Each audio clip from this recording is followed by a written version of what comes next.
There was at least four. There was four. There's one in the back with him. I don't know if it was a dude. It looked like a dude to me. But then there was a passenger, and then there was the driver. But there was four people in that car. So we were four people in that car. Yes, sir. There was one on the driver's side. With him, he was on this side, like behind the passenger in the back. And then there was a person behind the driver. There was four people in that car. There comes a moment in every true crime story when the fog lifts, when all the lies, all the confusion, all the contradictory statements finally meet a wall they can't climb. That wall is a witness, someone who was there, someone who saw, someone who's finally ready to talk. For 2 months, this case has been a maze. A girlfriend with 3 different stories, a mother who protected instead of questioned, a best friend who won't go on camera, money that moved while a man had no brain activity, videos that appeared from a terminated channel, a body that was moved, blood on guardrails that didn't match the official narrative. People did what people always do when the truth is hidden. They came up with their own theories. Some said accident, some said murder, some said cover up. But theories are just guesses. Guesses fill the space where facts should be. Now a witness has come forward, and this witness changes everything. There was at least 4 people in that car. One in the back with him. It looked like a dude to me. Then a passenger and a driver. 4 people. And then this witness added something chilling. Something we haven't heard before. I heard him scream an "oh" before he was later found on the side of the road. He screamed no. That's not a man jumping out of a car. That's a man fighting. That's a man resisting. That's a man whose last word was a refusal of whatever was happening to him inside that vehicle. This changes everything. Before we go on, this is true crime unraveled. And the truth is finally unraveling. To everyone watching on YouTube, Facebook, and TikTok, we see you. We read every comment, every theory, every time you tag a friend and say, "You have to hear this." Keep it coming. This case is moving, and your voices are part of that movement. Now, let's get into what this witness means. Before we talk about the witness, let's remember how we got here. Lulu gave 3 different versions of what happened to Tyrone Davis Jr. Version 1. He fell at a gas station and bumped his head. That's what the mother told the family, days after he was already in the hospital. Version 2. He jumped out of the moving car going 25 miles an hour. She kept driving. She didn't stop.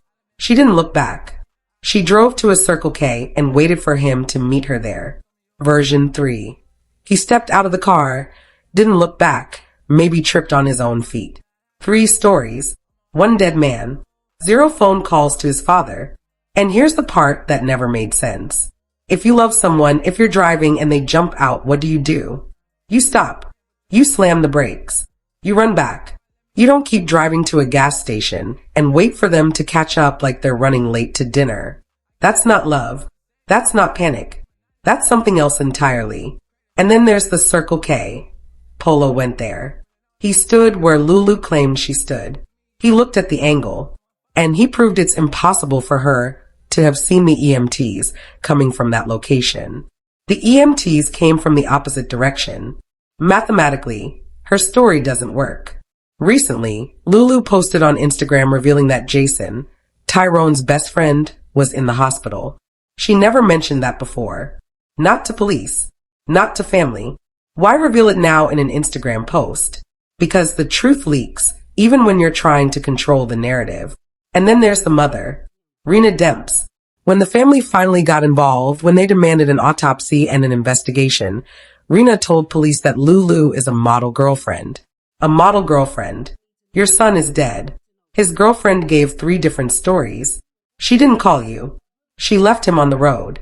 And your response is to vouch for her? It's also been reported that Rena initially told police she did not suspect foul play involving the girlfriend. But here's the detail that matters. The girlfriend later returned to the scene with no one else in the car. If there were 4 people initially, where did the other 2 go? Why come back alone? That's not grief. That's control. Control of the narrative. Control of the investigation. Control of who gets to speak for Tyrone. But control only works when no one's watching. And the whole world is watching now. Then there's the money. $250,000 moved from Tyrone's accounts after he was brain dead, but before he was officially gone. Let that sink in. While Tyrone lay in a hospital bed with no brain activity, someone accessed his accounts and moved money. That's not coincidence. That's opportunity. That's access. That's someone who had his passwords, his devices, his financial information. Money doesn't move itself. Phones don't unlock themselves. YouTube channels don't upload 354 videos by magic. Someone did this. Someone with control. And when you combine financial exploitation with a suspicious death, you're not just looking at a tragedy anymore. You're looking at potential crimes. Now the witness. There was at least 4 people in that car. One in the back with him. It looked like a dude to me. Then a passenger and a driver. 4 people. 4 people. For 2 months, we've been told this was a domestic dispute between a couple. But you can't have a domestic dispute between 2 people when 4 are in the car. 4 people means witnesses. 4 people means accomplices. 4 people means the story Lulu told was never just hers. It was a coordinated story requiring everyone to say the same thing. But here's what breaks that coordination. The witness heard something. I heard him scream and no, before he was later found on the side of the road. He screamed no. That's the sound of a man who didn't want to be where he was, who didn't want to do what was being asked, who was fighting back against whatever was happening inside that car. That scream changes the timeline. It changes the narrative. It changes everything. Now, we have to talk about what this means legally.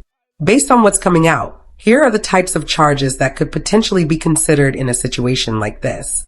Negligent homicide or manslaughter. If reckless actions contributed to his death, leaving someone on the road and driving away could absolutely fall under this. Reckless endangerment. If his safety was knowingly placed at risk. 4 people in a car, an argument escalating, a man screaming no. That's endangerment. Failure to render aid. If someone knew he was injured and did not seek help. This is the Circle K question. If you drive to a gas station and wait instead of going back, that's failure to render aid. Assault. If any physical altercation occurred before he exited the vehicle. The scream suggests something happened inside that car. Tampering with evidence. If anyone attempted to hide facts or mislead investigators. Moving a body. Cleaning a scene. Changing stories. That's tampering. Financial exploitation or fraud. If funds were knowingly taken from his account without authorization while he was incapacitated. The $250,000 fits here. Accessory after the fact. If anyone helped conceal information afterward. This could apply to everyone in that car who stayed silent. Now, let me be clear. These are potential charges, not conclusions. Every person is presumed innocent until proven guilty. But these are the frameworks investigators use when they look at cases like this. And with a witness now placing 4 people in that car and hearing a scream, every single one of these frameworks just got activated. The Davis family just hired a private investigator, a man with over 20 years of experience. This witness statement is exactly what a PI needs. A lead, a thread to pull. The PI can now ask, who was in that back seat? Who was behind the driver? Who heard the scream? Who saw what happened after the car stopped or didn't stop? He can find these people. He can interview them. He can compare their stories to what Lulu told police. And when stories don't match, that's when the truth comes out. He can also follow the money trail. Who had access to Tyrone's accounts? When were the withdrawals made? Can phone data place certain people near those transactions? And he can look at the timeline of the hospital. Who visited? Who made decisions? Who kept the family out? A PI doesn't have to play politics. He has one job, find the truth. And now he has a witness to start with. Here's what I think. I think this witness is telling the truth. Not because I want to believe them, but because it explains everything that never made sense. It explains why Lulu kept driving. She wasn't alone. She had people in that car who needed to coordinate a story. You can't do that at the scene. You have to get somewhere private. Somewhere like a Circle K. It explains why Jason won't go on camera. He was there. He knows. And he's terrified that if he talks, the whole thing unravels. It explains why the mother called Lulu a model girlfriend. Because maybe she was told a version of events that protected everyone in that car. Maybe she chose to believe the wrong people. It explains why the body was moved. Why blood was on the guardrails but not where they found him. Because people were trying to control the scene. Trying to make it look like something it wasn't. And that scream, that NO. That's the detail that breaks the case. That's not a man who jumped. That's a man who was pushed. That's a man who fought back. That's a man whose last word was a refusal. 4 people in that car. 1 man dead. A scream in the night. The dominoes are lined up. The question is, how many will fall? Here's what I need from you. Keep watching. Keep commenting. Keep sharing. Don't let this story disappear. If you know something, anything about what happened under that bridge, say something. Send it to the Davis family. Send it to the private investigator. Send it to Gainesville Police Department. But don't stay silent.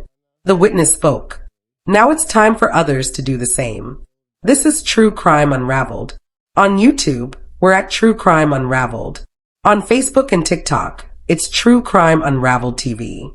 Follow us, subscribe, hit the bell, and keep this conversation alive. Drop your theories in the comments. We read every single one. The walls are closing in. The truth is coming out. And when it does, those 4 people in that car are going to have to answer for what happened to Tyrone Davis Jr. Justice for Dro. How many people were in the car? There was at least 4. There was 4. There's 1 in the back with him. I don't know if it was a dude. It looked like a dude to me. But then there was a passenger, and then there was a driver. But there was 4 people in that car. We were 4 people in that car. Yes, sir. There was 1 in the driver's side. With him, he was on this side, like behind the passenger in the back. And then there was a person behind the driver. There was 4 people in that car.